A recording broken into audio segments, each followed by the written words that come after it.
Clap it up. It's Flobito's book club. It's worth a skim. And this is a special free episode of the show available to everyone in the public sphere.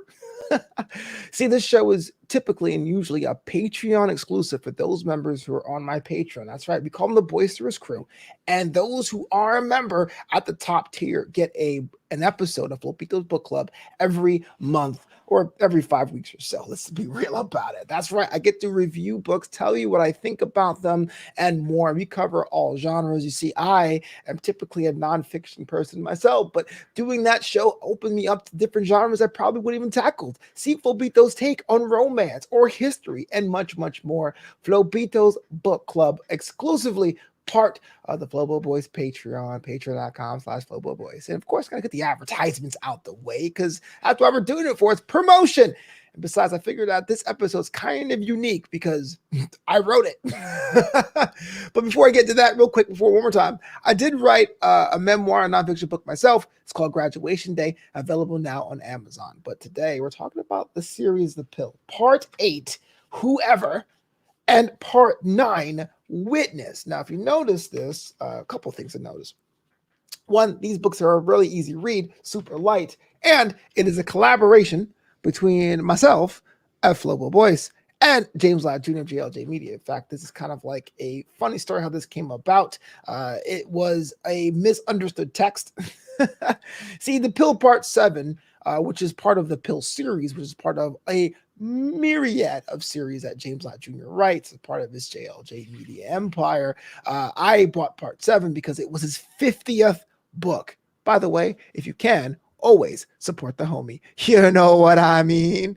50th book. So I went to go support the homie, and it turns out that it was fine for what it was. But granted, I didn't know Part 1 or Part 2, but what it was great. And so I was telling him, hey, it's pretty solid. I liked it. And he's like, well, you're coming in on Part 7. And I totally read it as he wanted me to write Part 8. I go, hey man, I can do that, but give me some time. And he was like, no, let's try it. And so that birthed Part 8, Whoever. And again, what I like about the JLJ Media books, and this one is part of the short story project, is that it's short story. It's essentially flash fiction presented in a book that you could probably read on lunch break or read while you're on the go. It's not going to break your brain like the one time I tried and attempted and failed to read War and Peace, right? But to have ourselves a very pulpy story featuring characters that I did not create was a cool challenge for me. And I think everyone should do that. When people go to art school, a lot of times when you have your own style and you're self-taught, that's great. But when you go to art school, the first year of any kind of formal education is that you learn how to draw or create in the style of people who came before you. Not to stifle your own creativity, but to get yourself in the mind of what the process was and what technique is. And once you learn techniques of other artists, then you can mix and match and do it your own. This is why being a self-taught artist is a distinct path, but it's not better or worse than going through formal education. I'm getting off tangent because I'm a firm believer that education is a multifaceted thing. Not one way of learning something is better than the other. I have college degrees. Doesn't mean people who didn't go to college are less than I. And anyway, what I liked about being on this project for both of these stories is that, frankly, as an author, it's really up to me to create a story that's compelling enough on it that can stand on its own, relatively speaking, because this is a cliffhanger series, but it can stand on its own as an effort, featuring characters that I did not create,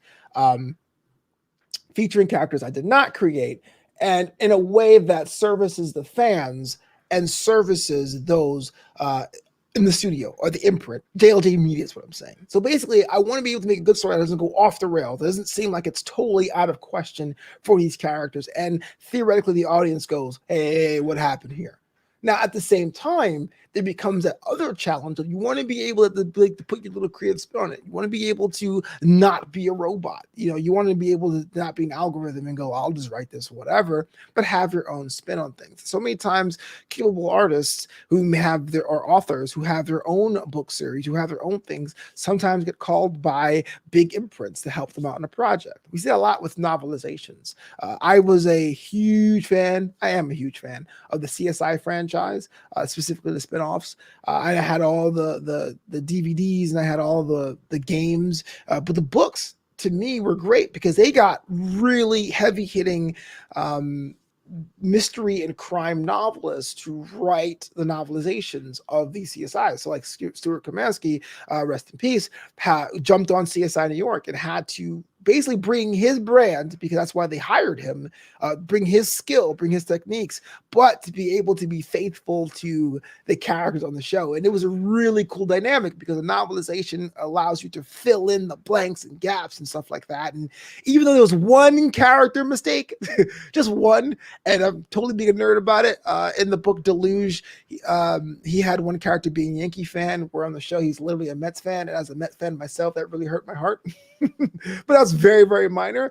It really is a balance. It's so much fun to do this. So part 8, whoever, is kind of like a main line iteration of the main story that's happening in this pill universe, whereas part 9, Witness, kind of pulls the curtain back on the MacGuffin. You see, there's one character, his name is Clinton. A lot of people have different relationships with Clinton. He's kind of MIA, he's kind of somewhere. To be able to stop and go back and to fill in the gaps and blanks about Clinton's story and what he stands for, to me was extra fun. So if you guys have not done it already, check out the Pill series. But definitely, if you want to work backwards, if you want to buy them backwards and read them forwards, start with part 9, available now, Witness, and then go back and get part 8, Whoever.